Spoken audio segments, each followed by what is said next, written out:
Hi, this is Scott Garibay, and today we're going to talk about Warmaker, and this is my Dungeons and Dragons 5th edition of the Warmaker game.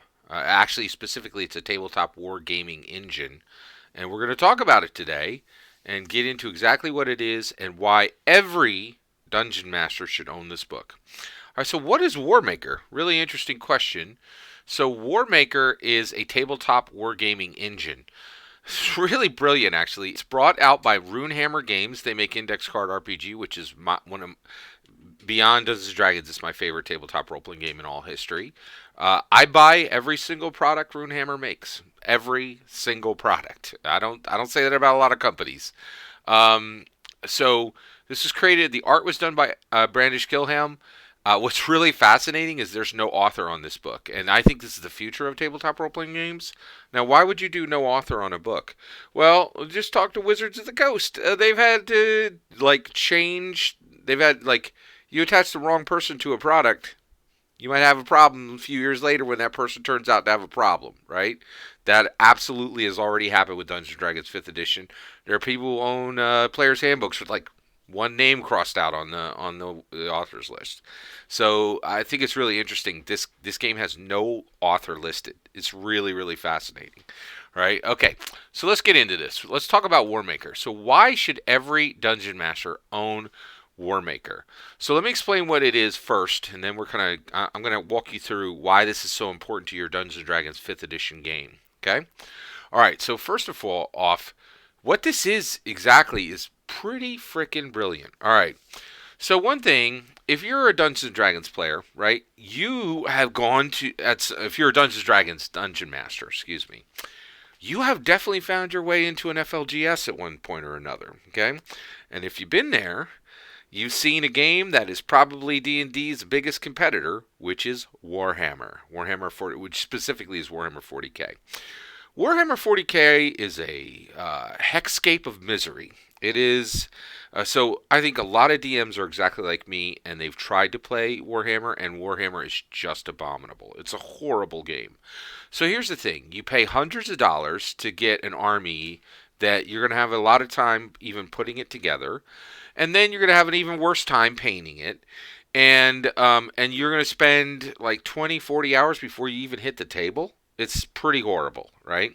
You're going to spend a lot of money, a lot of time, and then you're going to hit the table, and you're going to play for maybe 2 or 3 weeks until you find out somebody made some other army that they got a stupid net list off of the internet, and you get beat, and now everything's everything's tears and flames, right? I think that's everybody's experience with Warhammer 40K is just the worst, right? So Brandish Gilhelm, the main driver creator at Runehammer, was like, what if Warhammer 40K was fun and you could use whatever miniatures you had, right? And you could take miniatures from different games and you could make your own super simple, super fun, super light, super elegant rules light, uh, any miniature skirmish game. Yeah, yeah, he threw the gauntlet down on this. This thing is a work of art, and by the way, I bought this. So here's my purchase experience with this. I paid $18, ordered the hardback book, got the PDF for free, right? And what I'm doing today is I'm going to show you about a dozen pages from this book, and I'm not going to show you more than that because I want to preserve this. This is a 5 out of 5 stars. Every Dungeons and Dragons 5th edition dungeon master should own this book, okay? And when we're done, you're gonna see why. Okay, but you can see this little picture right here, right? This is whatever miniatures you got.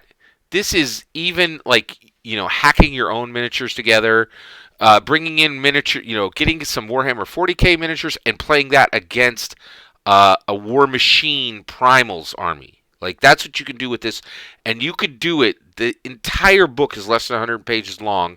It's 105 pages long total, right?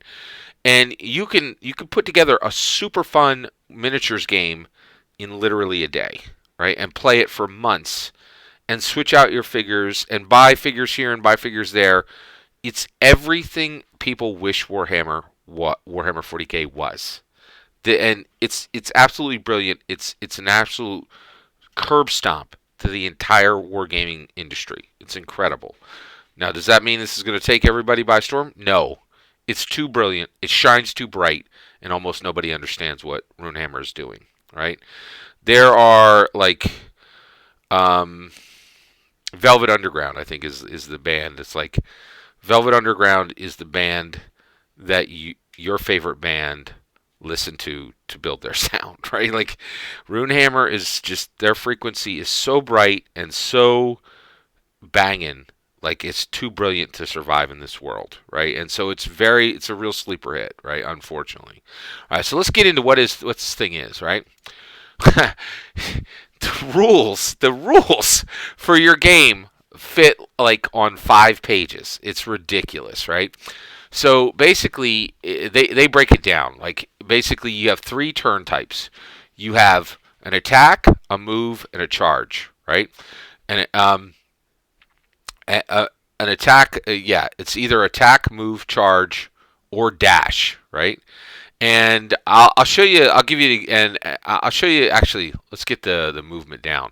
So when you take an action, you can move without moving. You can roll dice to attack. If you charge, you move and then you attack. And if you dash, you double move.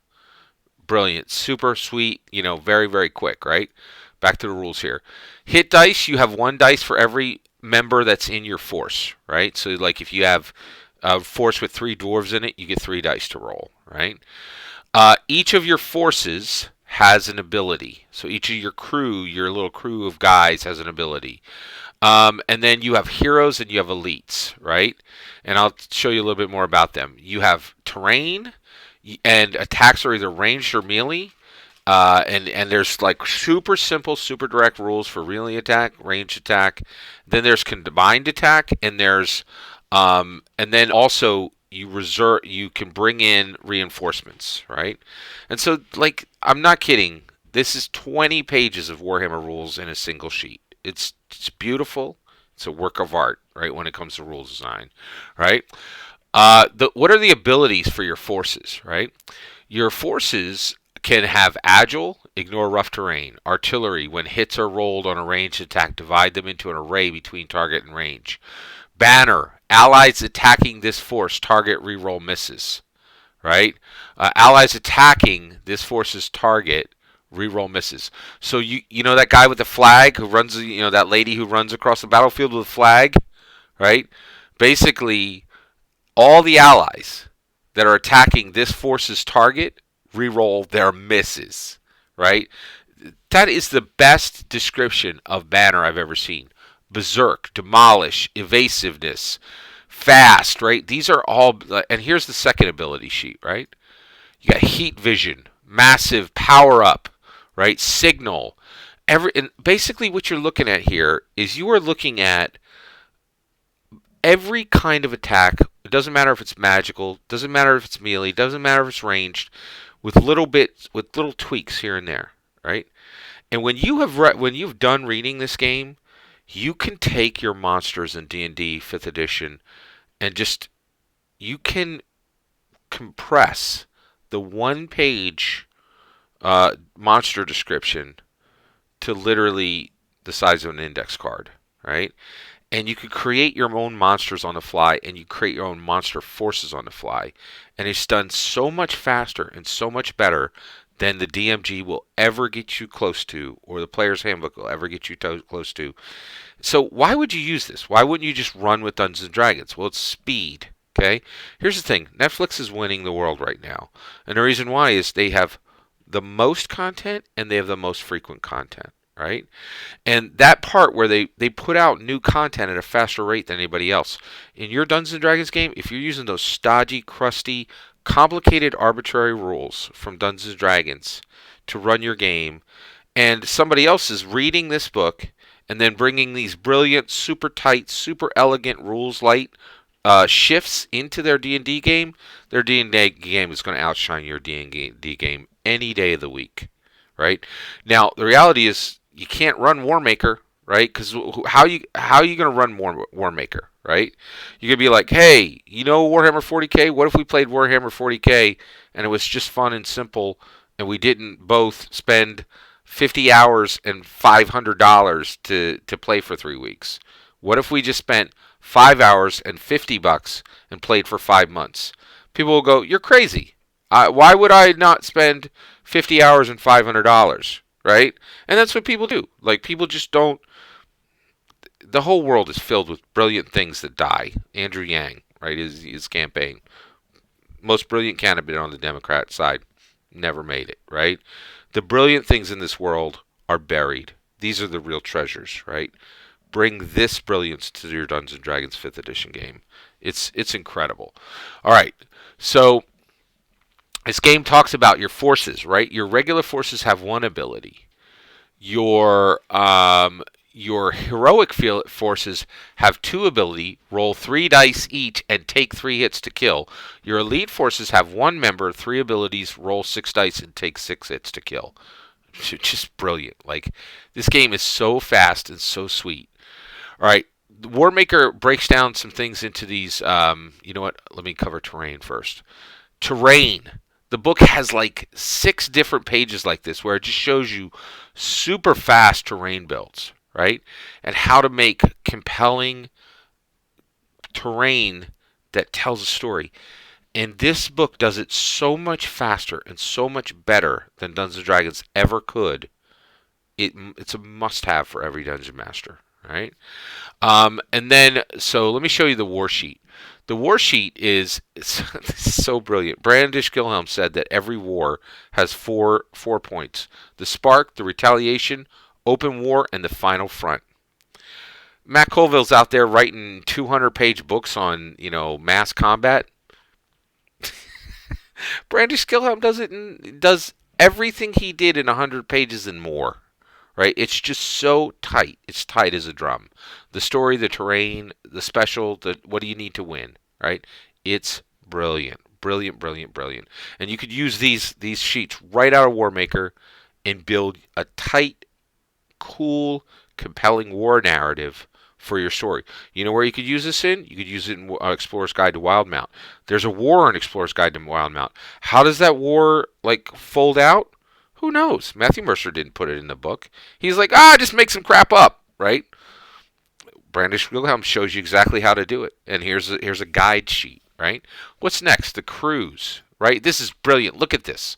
What's the name of your force? Your force has, between 1, right? One super elite, or does it have a regular group of people in there, a heroic, an elite, a ranged, and a melee? Your force name. Right? It's saying you have 3. It's saying how many of these. Like, do you have 2 regulars, 1 heroic, 1 elite in your force? Forces are between 1 and 5 troops, right? Now you could use these for monster groups, monster crews, right?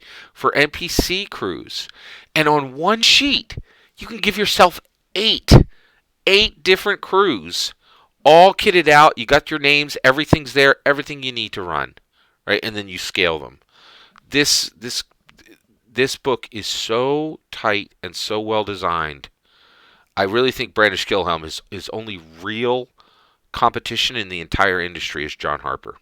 Absolutely brilliant. All right, the book does have 3 settings. After Nam, which is what is After Nam? After Nam is these Tyranid, what do they call them again? Let me see. It's Nam forces fighting these crab-like creatures, right? The ceropods, right? Who comes up with that? Who's both the Viet Cong and the U.S. forces combined to fight crab creatures that come out of the ground? Beautiful, beautiful setting, right? Xenothrax. This is the alien queen comes down and fights dwarves. Dwarves! Look at this. The Force, Fajarth's folks. These are dwarves who fight this alien queen who descends from the stars, right?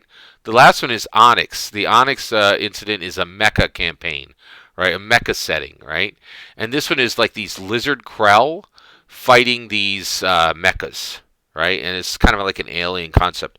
Now these, you're not going to be able to drop these directly into your D&D 5th edition game, but what you will get some ideas is just that weird mixture, right? How can I put together forces that people won't expect? like Tabaxi against Tritons, that kind of stuff. This is such a good value, and this will really transform your Dungeons and Dragons 5th edition game. That is my Dungeons and Dragons 5th edition review of Warmaker. This is a must-have, right? Buy the hardback, get the PDF for free. It's less than $20.